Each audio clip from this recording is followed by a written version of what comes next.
Good morning, KW Colorado. Excited that you're here for our July 2024 regional rally. I'm your regional director, Russ Nolte. Kelly Sutter, our regional ops manager, put today's event together. And of course, Jenny Schlip, our regional MCA, and Leslie Jackson, our regional tech trainer, are here to serve you as well. We've got 3 items on the agenda and just 3 items. We're going to do some upfront announcements and tell you about some upcoming events. Leslie, our regional trainer, is going to do a quick tech update. And then the highlight today is Ruben Gonzalez, the chief economist for KWRI, is going to be giving us a mid-year update on what's happening in the real estate market.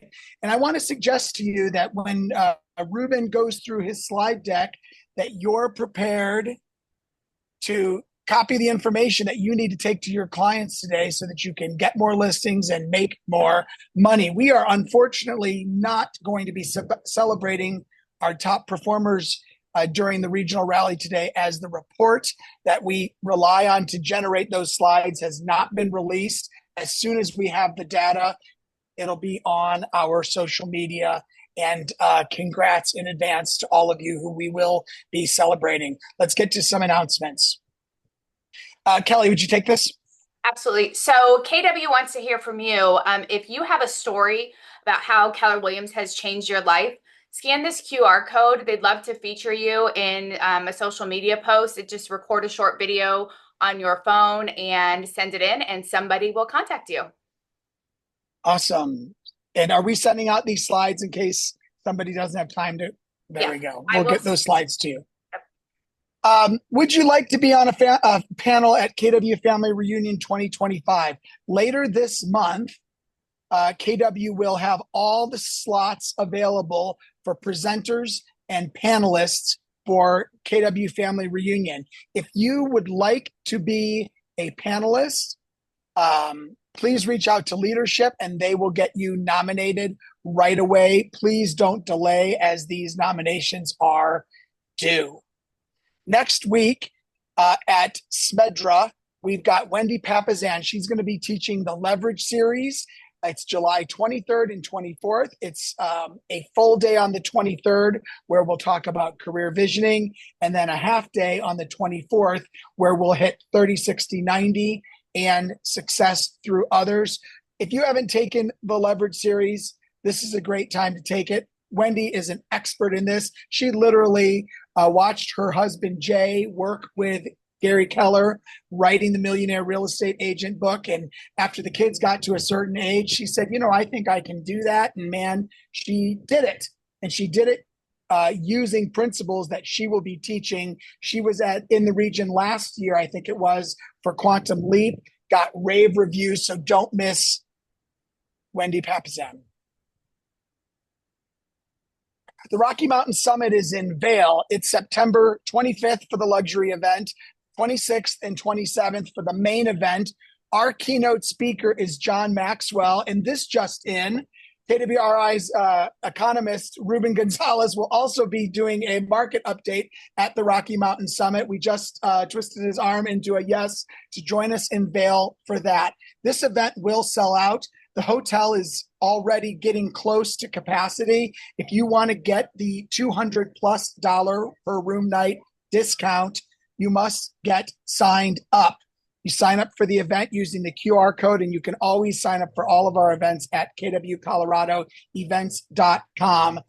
A special VIP supplement will get you breakfast with John Maxwell if you would, and picks if you want that opportunity. These are all of our events, including upcoming ones. Business Planning Clinic, save that date for October 18th. And is this the correct date, Kelly, for the ALC Clinic? Just got changed to the 22nd. The ALC Clinic has just been changed due to a conflict at the Ritz-Carlton Denver, and that will be now on the 22nd. Leadership has gotten that email already. When you follow KWColoradoEvents.com, which is our Eventbrite, when you follow, you will be notified of upcoming events so that you never miss anything. Thank you to our sponsors who are continually supporting the region: Principal Title and Escrow Services, services the coordinator team. And Lauren has a few words to share from the coordinator team. Lauren, take it away. Hey everybody, I'm the owner of Coordinator Team. We are a full service transaction coordinating, listing assistance, social media management, and database setup company. So we will help you with essentially as many admin services as need to. My information is there on the screen right now. You have you can share your info with me so I can reach out to you, or you can go ahead and schedule a call with me. So go ahead and scan either of those QR codes and reach out, and I can help you design a strategy for your business to make sure that you have the leverage you need and the time you need so you can get more listings and more deals closed. Thanks for letting me be a part of the team today. Awesome. Lauren, thank you. And we can't wait to see you soon. I'm going to hand it over to Leslie. Hi, everyone. Welcome and happy Monday. I'm excited to announce that I will be teaching a class this week, Mastering Lead Gen and Building Effective Activities in KW Command, and also maximizing your success, effective lead generation strategies for you. I'm going to really be talking through how to create some awesome marketing materials inside Command so that you can effectively lead gen. And then I have one quick update for you. And of course, all of our classes are recorded and uploaded on our YouTube channel. One quick update for you in Command, that now you can create a campaign with a new program type. This new program type is a non-listing multi-image carousel ad.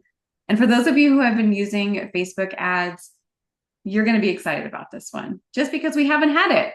And so now you get to create a non-listing ad with multiple images. So think about how many things that you can do to promote yourself, whether that be a branded ad with multiple images, but it also will include all of the same things that has in our system, meaning nothing new. You can add up to 5 images. The pixel recommendations are 1200 by 1200. And then of course you also have the character limitations, the body text, everything is basically the same inside, especially using those assigning tags or smart plans automatically. So go in and check out your non-listing multi-image carousel ad today. Oh, and by the way, it includes a Facebook lead gen form, which is, of course, the easiest way to capture leads. Thanks, Russ. All right. Thank you, Leslie. Well, we are so excited that Ruben Gonzalez is here. You know, when we, at Family Reunion, at Mega Camp, we so often hear that some of the best content shared is when Ruben is working with Gary and talking about what's going on in the market. And without further ado, I'm going to turn it over to Ruben. Ruben, thank you for being here today. Thanks for having me, Russ. I'd say I'm jealous of your backdrop there. I don't have anything quite that interesting behind me. All right, going to go ahead and share some slides with you guys. One sec.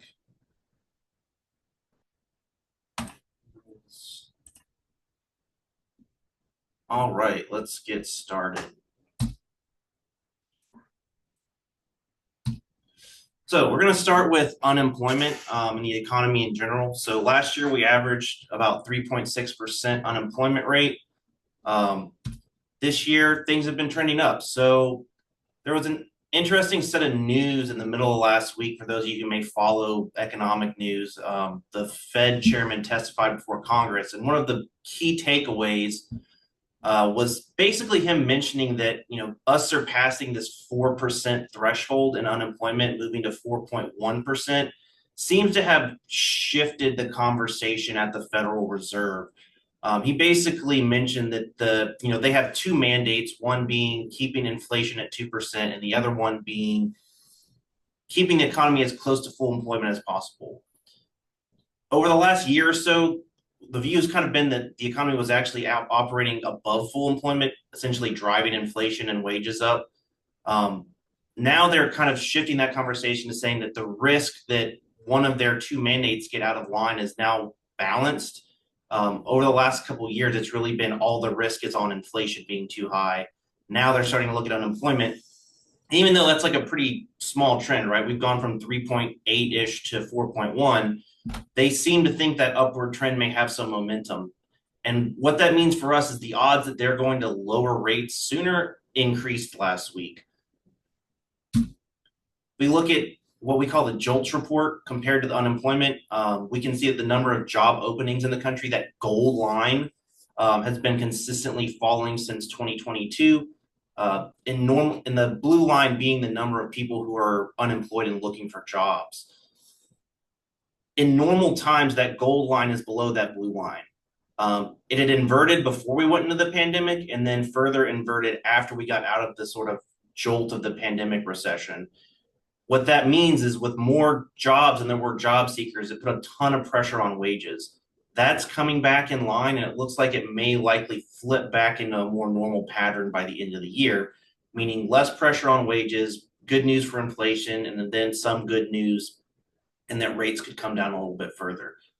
When I'm talking about rates coming down, though, I'm not talking about 1% or even 0.5%. You're talking we should get 0.25% drop probably by the end of the year. September, maybe November, unless things really start to change in the employment situation.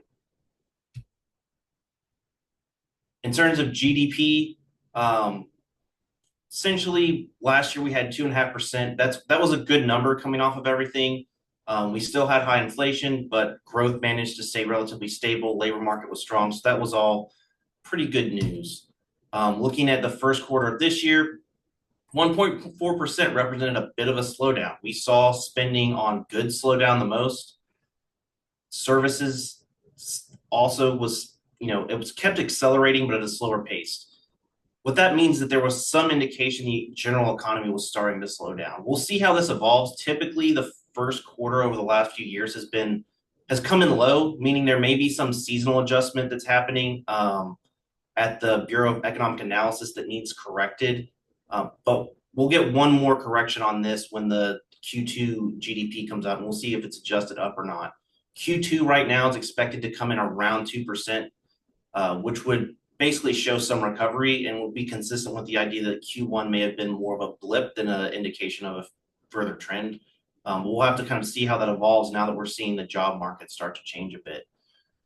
In terms of Colorado, you guys tend to actually outperform the rest of the country in terms of GDP. Last year, you guys grew by about 6.3%. It slowed down a bit this year. I think you guys are on track to come in somewhere maybe around 4% from the projections I saw, but it's still outpacing the rest of the country quite a bit.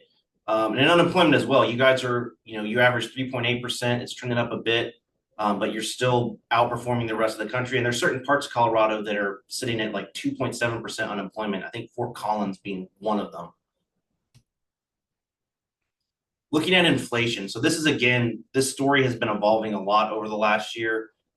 These are the projections essentially looking out into 2025. The blue line being what we call core CPI, excluding food and energy, and the gold line being just the normal CPI price index. The key thing to note here is that, from what we showed at Family Reunion, those lines have moved up a little bit. So the Fed's projecting it taking a little bit longer for inflation to get back in line. Before we had them projecting that we'd be at that 2% target by 2025, and now it's looking more like probably 2026.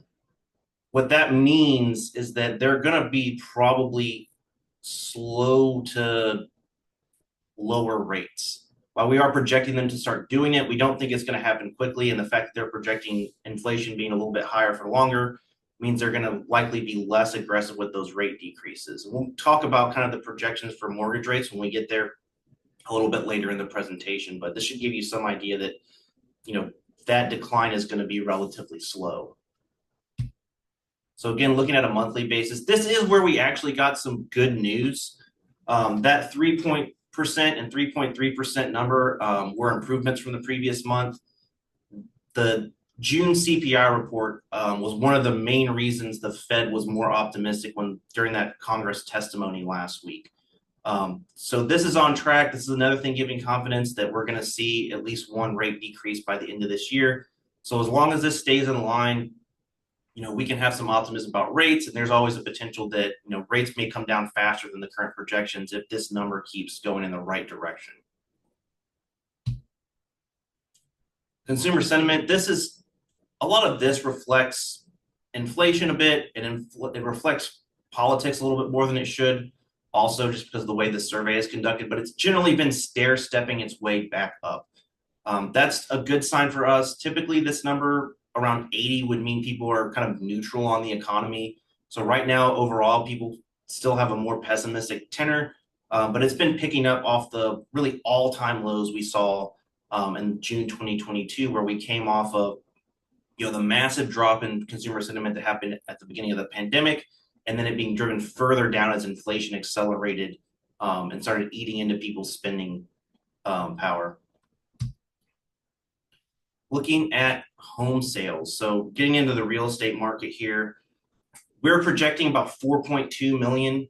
This was actually adjusted down a little bit recently. I was talking to Gary, and it's actually projected down exactly to where he predicted it was going to be at the beginning of the year versus the industry. So we're looking at 4.2 million potential home sales, not much improvement at all off of last year. Looking at 25, right now, most of the projections for next year have home sales coming in at about 4.5 million. So some improvement, it'll be noticeable, but we're not going back to 5-6 million home sales, most likely anytime soon. We're going to be looking at a fairly slow recovery. Going back real quick, something we've pointed out, if you look at previous drop-offs in the market, you typically have 3 to 4 years where you're going to see suppressed home sales. We're 2 years in now. We're going to see some improvement probably next year. So, if you think about the way things went after 08, the way that if you look back at 89, how they went, we can probably guess, 26, 27, when we're really going to start to see real improvement, unless we see some kind of sort of unpredicted change in the overall economy leading up to that.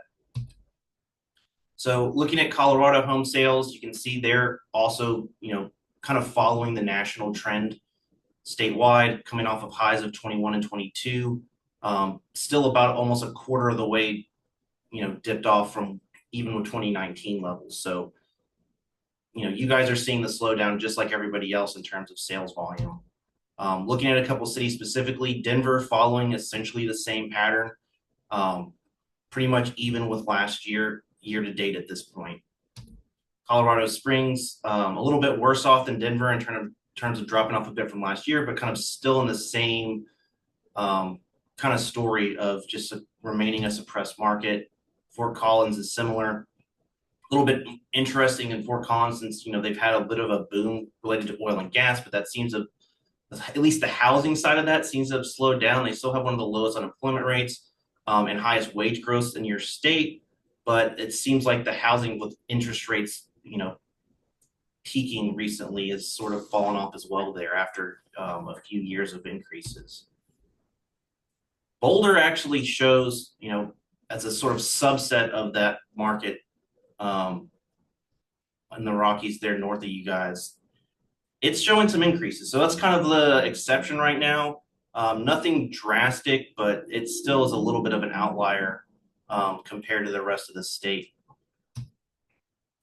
So then just looking at things on a monthly basis, consistently tracking below last year for the first half of this year nationally. We suspect that's going to reverse in the second half of the year. We think we're going to continue to average between 4.1 and 4.2 million. And if you look at the Q4 months, that'll put us a decent bit ahead of last year by the time we get to the end. Colorado, monthly home sales by state for the entire state. Similar pattern. It's coming up above last year a few months, but then it seems to have dropped off a bit in June. Some of that data is a bit preliminary, I think, so we'll see if that comes up to be more even compared to more similar to what May looked like. But there did seem to be some dip in June, probably because of what interest rates did in May would be my guess. So looking at home prices nationally, on an annual basis, we look at this 4% trend line to kind of set how we see prices trending over time and what we think is sustainable, essentially, right? In 2023, we're 9% above that line. For 2024, we're expected to come in about 7% because we're predicting about a 2% increase in home prices this year. We'll see in a second. That might be a little bit optimistic. We may see higher. But in general, we think we'll eventually get back to the 4% line. That's sort of our rule. Gary talks about it every year at Family Reunion, which means at some point we're going to have to see some slower home price gains over time. Interest rates have suppressed it in certain markets, but it's interesting. We see a very distinct mix of price growth across the country. In the Sun Belt in the South, we're seeing a lot of very low appreciation and even some depreciation in certain markets. Austin saw prices go backwards a bit. Some Florida markets saw it as well. Whereas on the West Coast, the Northeast, prices are through the roof in some markets. You're talking 15, 20% in some places. You guys seem to be somewhere between those, depending on the market. But in general, there's just a lot of variation right now in home prices, driven primarily by where the inventory has shown up in the last few years. So looking at Colorado in general, your home prices are up a bit, but relatively flat to last year. Denver, similar pattern, relatively flat, up a bit. Colorado Springs, again, similar pattern here, relatively flat. Fort Collins, again, compared to last year, still just kind of riding the gains that we saw during the pandemic. Boulder's actually come backwards a little bit based off of this data. I thought this was a bit odd, so I'm going to look closer at it, but it does seem to be there's been a little bit of a reversal, at least off the peak of the pandemic. The last couple of years, it seems to have flattened out. So across the country, home prices have been trending up nationally month over month up through May. We saw about almost a 6% year-over-year increase in May. So this is sort of the challenge with where projections are. We think this is going to flatten out a little bit as we go to the second half of the year, but we have a shortage of inventory across the country. In almost every market right now, we see shortage of new home sales, shortage of existing inventory, a lot of it driven by the lock-in effect, right? When I look, the average, I think, existing mortgage rate in Colorado was like 3.9% right now. So that's a challenge, is people looking at that trade-off, looking at where affordability is right now, and really postponing decisions when they can. We think we're kind of seeing mostly people moving right now that have to. It's the life events. It's the, I lost a job, I got a new job, marriage, death, that kind of thing that's been driving the market in recent months. Sorry, guys. So looking at Colorado as a state, again, on a monthly basis, similar pattern to national, tracking above where projections had been, but outperforming the US a little bit, again, in most statistics. And then here's our context for annual appreciation. You look at what we're coming off of for the last, when we look at 20 through 22, one of the greatest run-ups in US housing price history. And then coming off of that, you see like a noticeable correction that is needed. And probably looking at another year of that, depending on what happens with demand. Right now, we've got a shortage of supply, so we're relying on very low levels of demand to keep home prices down. If we do see demand ramp up faster than expected, we could be back in, pushing toward double-digit home price increases in a lot of markets. Affordability, looking at, this is annual, so looking back at where we ended 2023, this hasn't changed much this year. If you do look at current data, we're really still sitting in that kind of 30-ish% range in terms of what affordability is doing. So that basically pushes us to the highs that we were at, leading into the bubble in 2006, and at levels that are consistent with a lot of what the 80s looked like when we saw a lot of suppressed home sales. There's only a couple ways that this gets solved, and the most likely is going to be, mortgage rates slowly trending back down. But if you look in the past when this has happened, it didn't happen in a year. It didn't happen in 2 years in a lot of cases. You're talking about, a slow correction like what we talked about with home sales, 2 to 4 years for this to kind of get back in normal ranges. That really is what we're looking at again now when we see projections. So inventory, On a national level, it's trending back up, still lower than we like to see it. The actual number of listings is still fairly low, but low demand has pushed at least month supply up a bit. This is a persistent problem. I believe we're in a housing shortage. I think it's one of the things driving, inflationary pressures on housing right now. It's, if anything, causing the Fed to potentially even overestimate what real inflation is, which has been a consistent issue when we look at things like CPI.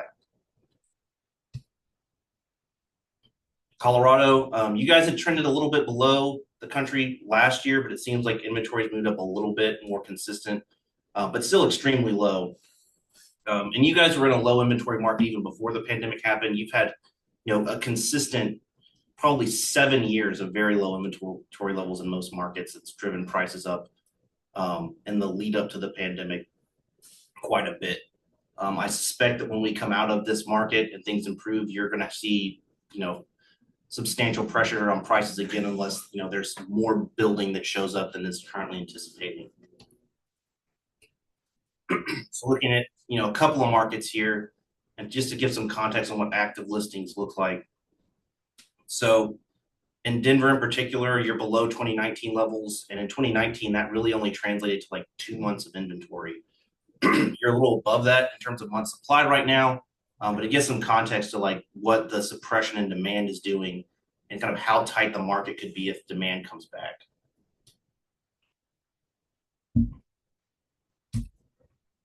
So this is that month supply. Like I said, 2.2 months in 2019. You guys went all the way down to 0.7 months at the peak of the pandemic. We saw that, nationally as well. And you're at 2.5 months right now in Denver year to date. So looking at days on market, this is a pretty typical seasonal pattern. As inventories come up, these come up, but it's still, 24 days is still quite low. There was a time when normal would have been considered, something between 45 and 60 days. So even in the suppressed market, in general, most homes are selling fairly quickly, though slower than they had in the last couple of years. Colorado, similar story, a little bit slower. The national pushed up a bit from last year. So right now, year to date, or in June rather, looking at about 42 days on market in the state. So the big conversation here, right?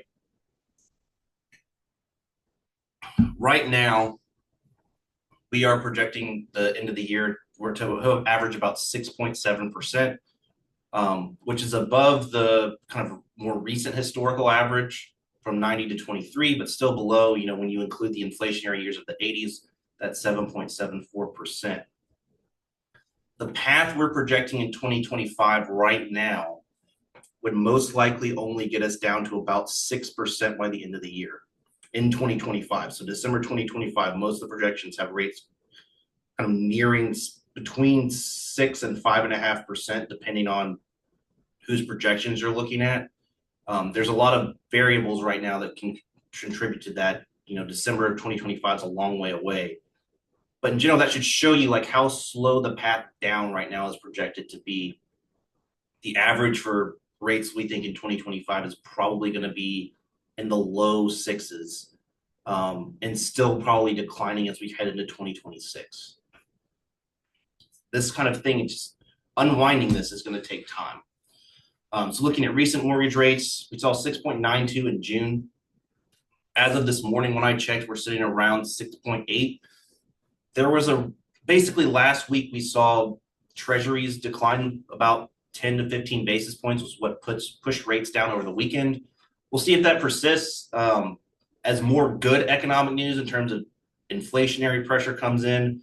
That could help push rates down a bit further. If we get a bad inflation report, so if you see news headlines of CPI misses in July or something like that, there's a good indication that it would probably bump mortgage rates up another 10 basis points just off of that bad news. So we're going to see a lot of ups and downs, a very rocky road as this sort of works its way out and these inflation reports come out, especially if they're not just consistently improving in the Fed's eyes. New home starts. So we need to see more construction here, both nationally, and when I look in Colorado, it's slowed down as well. This is like our real problem right now, is just sort of a lack of building that's persisted for really, when you look over a decade now. We've underbuilt both in terms of single family and in multifamily in a lot of ways. And I think that's sort of generated a lot of the challenges we have right now. It's why, despite interest rates being at recent peaks, we're still seeing home price appreciation. It's declined a bit in the last month. We'll see when we get June numbers what they look like here. But we really need this to pick more up close to that 1.2 mark that it hit at the beginning of the year and consistently stay there to start making up some of this, basically missing construction. The challenge being that high interest rates are obviously a challenge for builders as much as they are for any business that's relying on lines of credit to, buy materials, land, and the risk of demand not being there as well. So it's always a challenge. Typically, builders are going to build after some demand shows up rather than ahead of it.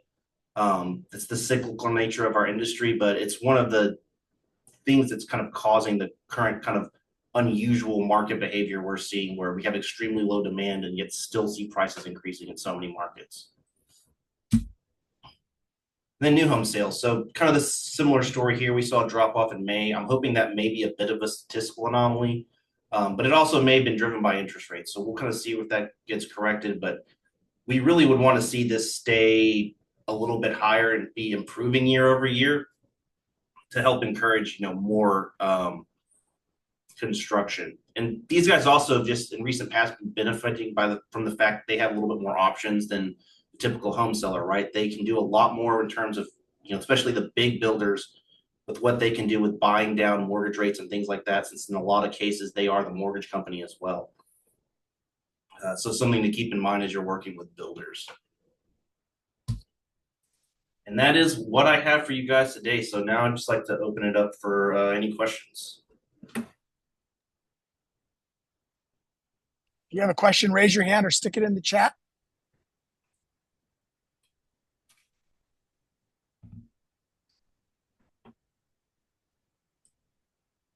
Ruben, I've got a question for you. Go for it. If you're an agent who just listened to this state of the industry, which, by the way, I love that. I appreciate you doing some Colorado research and making it super specific for us. What one or two slides would you say are the most important things to focus on? I think for me, it would probably be the long-term. There's like two sides, right? There's like planning your business. And I think for that, it's looking at the long-term home sales trends, understanding that there's probably a couple more years of this market potentially to get through. And then on the talking to customer side, I think it's giving them the context of the mortgage rates, showing them the long-term trends there. And, one thing, Jason's been talking about it a lot when we've done these presentations together, is showing customers like the table of what the changes in mortgage rates actually really mean to them in terms of dollars. Because a lot of them have this idea in their mind, like, oh, I'm waiting for rates to get to 5%. But if you show someone, well, here's what 6% looks like, here's what 6.25% looks like on this property in your price range or whatever they're looking at. A lot of times when they see that dollar amount, they're kind of like, oh, like the rate that actually accept is a lot higher than the one they have in their head.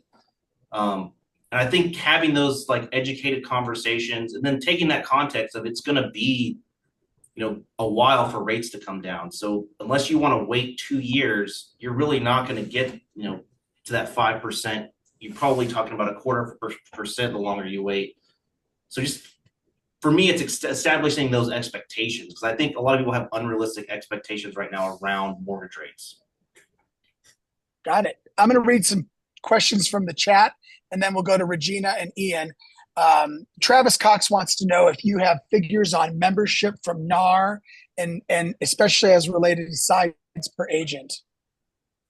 So they've been playing those very close to chest recently. You might have seen in the news, they basically stopped reporting their agent count back in around April. The last we saw, they had lost about 40,000 agents total. Other than that, I don't have those figures right now. We're going to have to wait until probably closer to the end of the year. Maybe at Mega Camp, we'll be able to put something together to estimate sides per agent, I'm hoping. But they made it difficult because they used to release those agent counts every single month.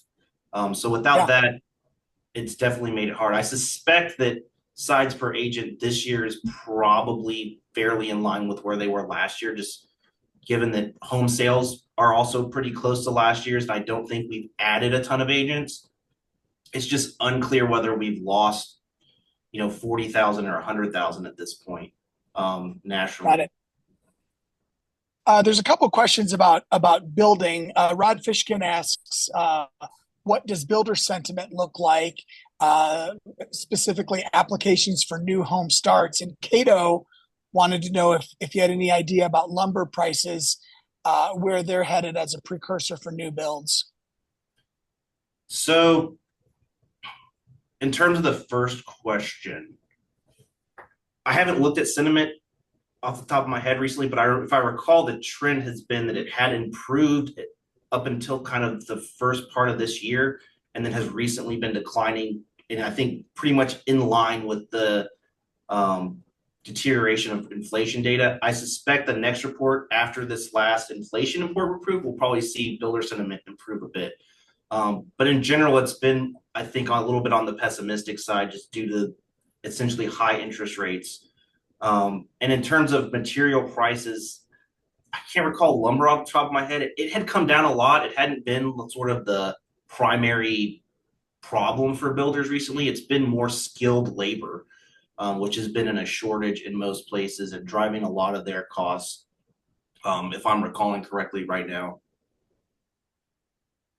Got it. Regina, would you like to ask your question?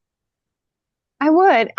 With affordability being such a hot topic for every single state, are there any statistics as to how many of those mortgages that you recorded have down payment assistance, or is anybody following and tracking the affordability numbers, like who's obtaining and getting lucky enough to get that kind of assistance? And like here in Colorado, we have the Colorado Housing and Finance Authority or the CHAC program or whatever. Anybody tracking how often those types of programs are being utilized when people are actually closing on properties? I don't know that off the top of my head. I know it's right now, it's like a very state by state issue with a lot of these sort of first time homebuyer affordability programs. There's not a lot happening on the federal level there right now. I will say, like, everyone should definitely be on top of that. There's a lot of good programs out there that I think are probably underutilized, that a lot of consumers just don't even know exist. So on a state by state basis, I suspect that those statistics may exist with those state agencies.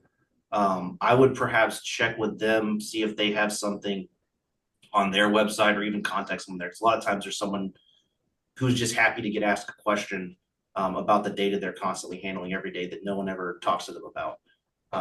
So if it exists, that would be where I would guess right now. Awesome. Ian. Ruben, hey, thanks for the great information. Question, do consumers make real estate decisions, or how do consumers make real estate decisions during an election year? I mean, I think it does affect people's sentiment when we look at things like that. I think right now most people's real estate decisions are largely life decisions. So I don't think it's going to affect them heavily. I do think that on the backside of an election year, usually after the actual election, people become more pessimistic if their party loses. Whether that's going to necessarily affect anyone's a decision as large as someone's home, I don't think on average it probably is a huge impact. I'm sure on a one-on-one basis, there's certain people that it will. Got it. And I think that takes Tommy's question. There's another question in here. Carrie and Gay are both looking for information about what your thoughts are to the potential changes in the housing economy as it pertains to the NAR settlement. Gay added, do you see the settlement doing anything to prices in relation to more flexible commissions? As a I'm not result of going an R to settlement. talk about anything to do with the settlement. That's outside of my Okay. purview, and Hmm. I've been Yeah. instructed not to. So. Got it. We can appreciate that. Any other questions? Any other questions? Okay, Ruben, thank you so much. This was really awesome. We appreciate what you did for us today. Kelly will make sure you get a nice view when you come to meet us in Vail. Hey, folks, next month on the 19th, right after Mega Camp, we're going to be interviewing, or we're going to have a presenter, Gretchen Kingma. She's going to talk about how you will increase your business by dialing in on your niche. She has seen 100% growth in an already excellent business by getting really dialed in on her niche. And I can't wait to have Gretchen Kingma present next month. See you all soon. Take care.